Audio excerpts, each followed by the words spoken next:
Chandrababu CM హోదాలో తన అధికారాన్ని దుర్వినియోగం చేస్తున్నారని ఆరోపించారు మాజీ MLA Alla Ramakrishna Reddy.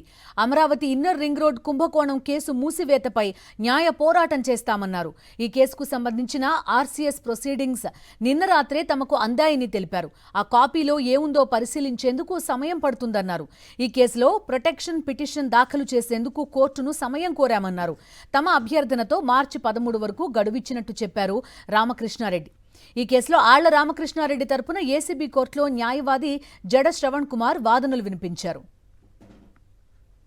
Amaravati inner ring road కేసులో అత్యంత దారుణంగా చంద్రబాబు నాయుడు గారు ఈ కేసును మూసేస్తా ఉన్నాడు.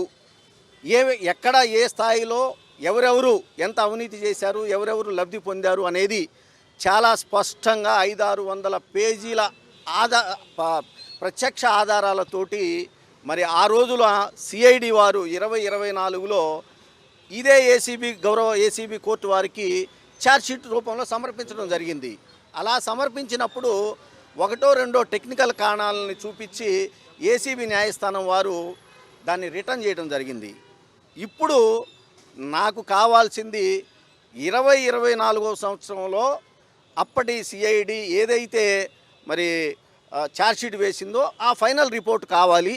అదేవిధంగా ప్రస్తుతం మూసేస్తున్నాము అని చెప్పి ఏదైతే గౌరవ ఏసీబీ కోర్టు వారికి మరి ఇప్పటి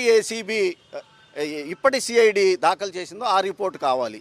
ఈ రెండు బేస్ చేసుకొనే ఎక్కడ వాళ్ళు తప్పు చేస్తున్నారు అనేది మరి మేము గౌరవ న్యాయస్థానం ముందు వాదనలు వినిపించుకోవాలి కాబట్టి టైం అడగడం జరిగింది.